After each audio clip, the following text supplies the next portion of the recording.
Saya sempat tidak terlalu perhatian dengan masalah virus corona, kecuali yang berkaitan dengan masalah agama, khususnya tentang hadis seputar obatnya, doa dan zikir penangkalnya, serta beberapa tips duniawi untuk menjaganya.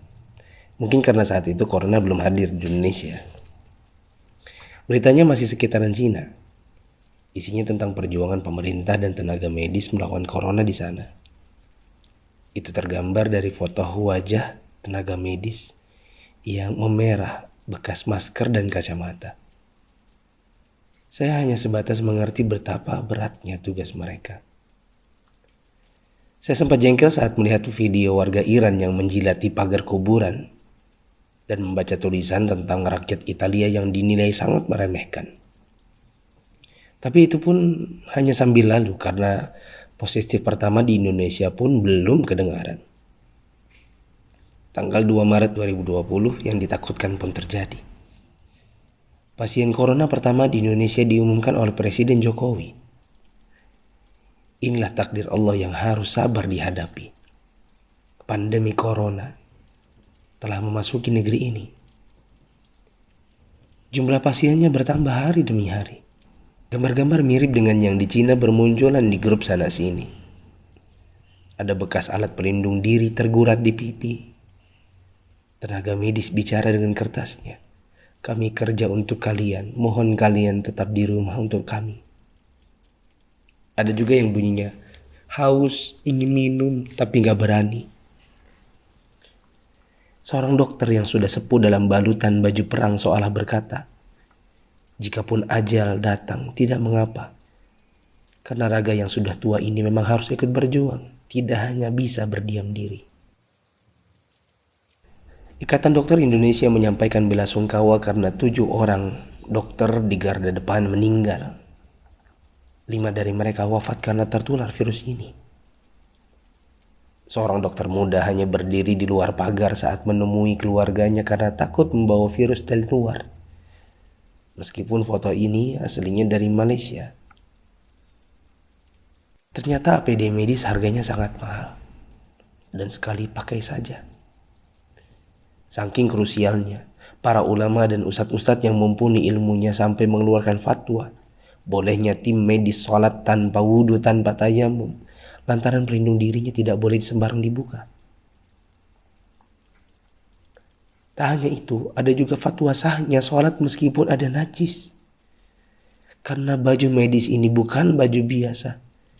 Sekali dipakai untuk satu shift jaga, berjam-jam tanpa makan, minum, bahkan buang air dengannya menggunakan pampers orang dewasa. Bayangkan lagi jika dokter dan perawat wanitanya adalah ibu atau saudari kita yang sedang mengalami datang bulan. Dan lagi deras-derasnya. Atau dia istri kita yang harus berjuang di rumah sakit, sementara punya bayi yang juga harus disusui tapi tak bisa.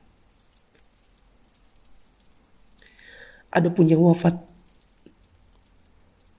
mayatnya tidak bisa dimandikan, bahkan tidak ditayamumkan seperti biasa, hanya disolatkan dan dikubur bersama plastik membungkusnya. Melihat dan membaca berkali-kali, saya pun akhirnya bisa memahami dengan hati. COVID-19 ini bukan sakit biasa, dan tugas tenaga medis sangat berat terasa. Kalau bukan karena tidak ingin ditanya keluarga ada apa, saya banyak mengalirkan air mata. Untuk pasien positif corona dan keluarganya, sabar ya, insya Allah sembuh tidak lama.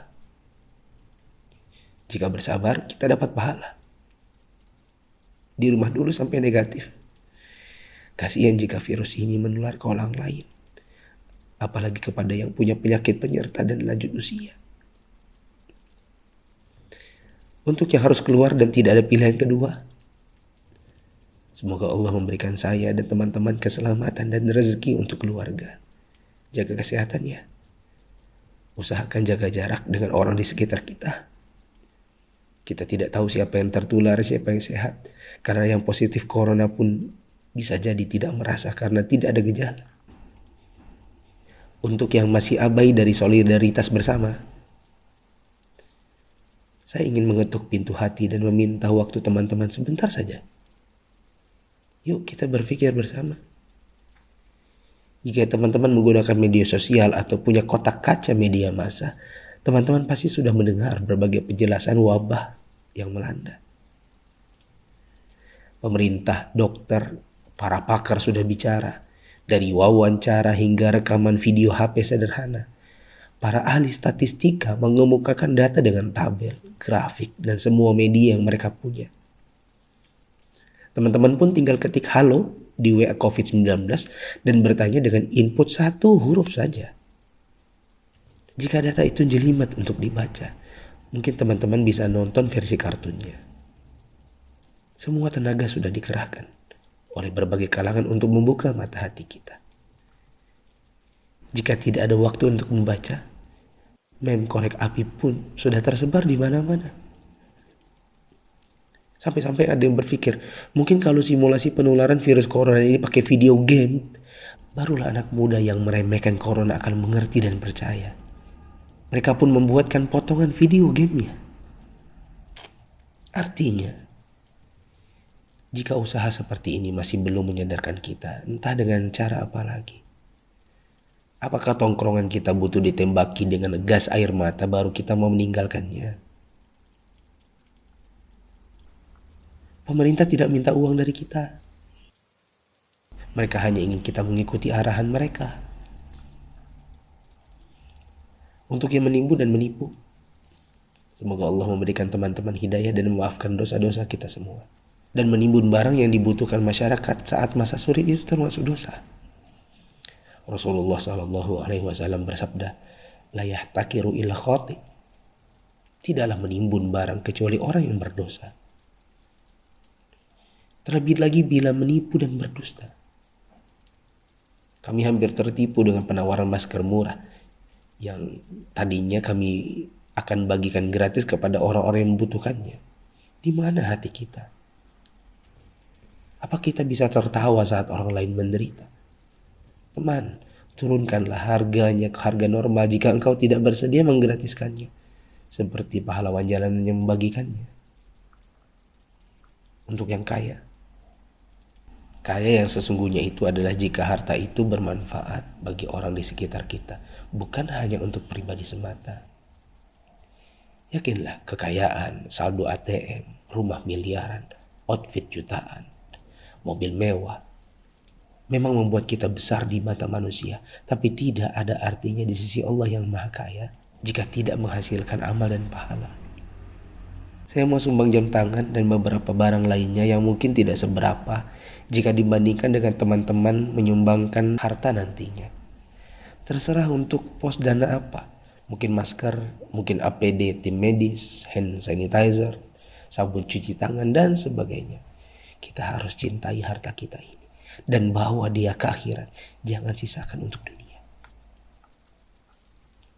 Untuk Bapak Presiden, BNPB, para gubernur, wali kota, dokter, perawat, ustadz, influencers, dan fundraisers, thanks for all you've done. Terima kasih. Jazakumullahu khairan. Semoga Allah balas teman-teman dengan tambahan iman, hidayah, dan pahala, hingga kita semua bisa dikumpulkan Sang Pencipta di dalam surganya.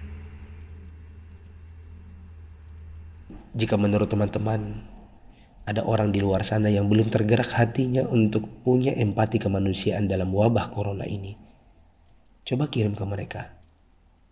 Siapa tahu setelah ini mereka bangkit mengerjakan amal kebajikan dan kita ikut dapat pahalanya.